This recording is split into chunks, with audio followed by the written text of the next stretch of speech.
Alright, ladies and gentlemen, welcome once again to my channel. Welcome to another video where we will be discussing scripture, universal law, philosophy, and the correlations between the three. So, today's video is going to be a little bit shorter, I guess. In this video, we're going to be discussing Mark 2:27. Where Christ is quoted as saying, "The Sabbath was made for man, not man for the Sabbath." So, without further ado, let's get to it, shall we? So, what was the Sabbath in terms of Jewish or Hebrew Judeo-Christian ideology? It was meant to be a day of rest. It was meant to be a day where you're not sitting there focused on work. If you hear my cat in the background, I mean, you met her in one of the other videos, so disregard or not, your choice. Anyways, so the Sabbath, the English word Sabbath,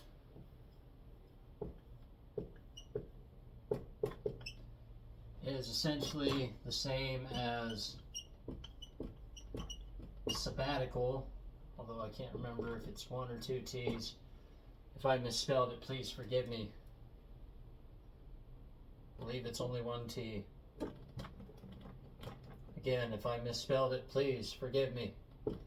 It's not a word I use frequently.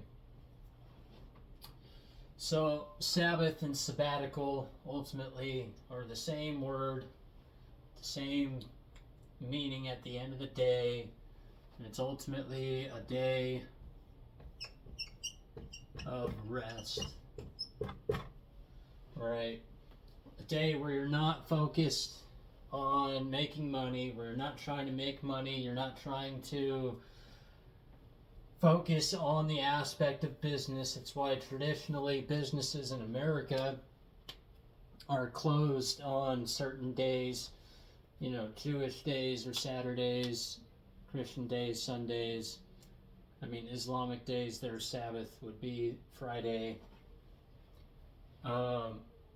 Point being is that it's supposed to be a day where you are dedicating the day to holiness, to family, to love, to honoring God, to honoring truth, ultimately to the concept of unity within yourself and within your community, unity, with unity, and with God, with everyone around you, right? But ultimately, that Sabbath, it's got a bunch of laws attached to it.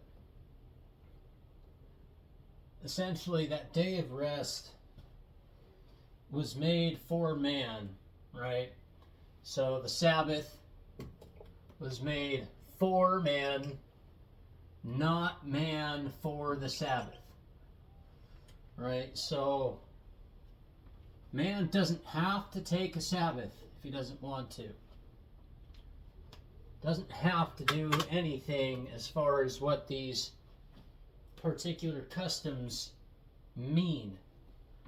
Right? And ultimately what it comes down to, to take it all the way to the core principles of it, is that these laws, these Jewish laws, these Christian quote laws, these Islamic laws, these laws of these specific religions were made for man, not man for those specific laws and customs. And that also includes the concept of government,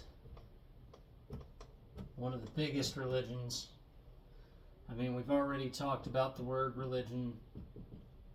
And then on top of that, probably everybody's favorite religion, money. These three things were made for man, not man for these.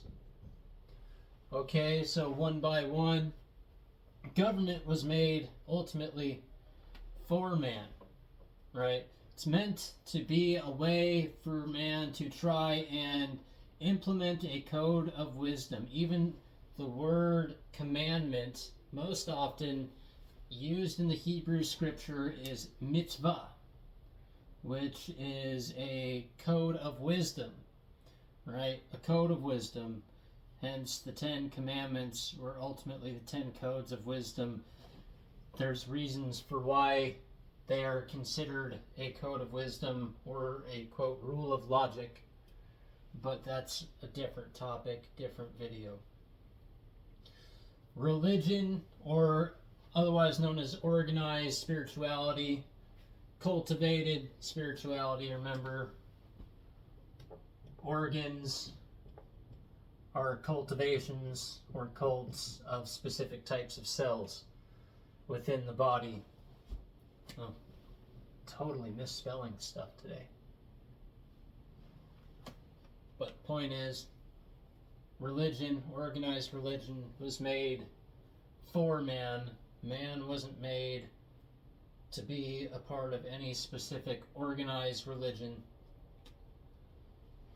And same thing with money. Money is a tool meant to be used by man. It's for man, right? But yet man isn't made to serve money. And this goes back to that scripture. You cannot serve God and mammon, for ultimately you will love one and hate the other. If you focus on serving God, truth, love, freedom, right, unity, ultimately the money and the appropriate organized religion for the individual, and even the appropriate nationality, quote, nationality or ethnicity, will make its way to the individual. You'll find yourself in the country of your choosing, following the religion that is best suited for you, and ultimately that money will come to you anyways, not necessarily in the abundance that one might think,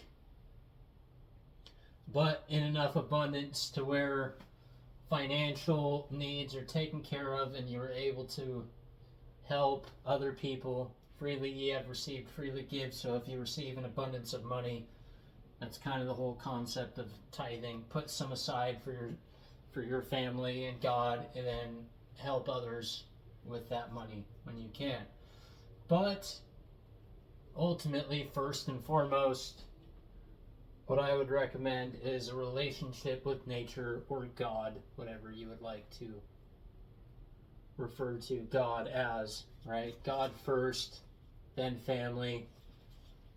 But because you need to put your family first, or first after God, ultimately that means that in order to take care of your family, you need to take care of yourself first. Make sure that you are taken care of. And that means spiritually first and foremost, then mentally, then physically. But anyways, I hope you liked this video. And I mean, if you got something out of it, do with it what you will. I'm not going to tell you what to do with what you want anymore.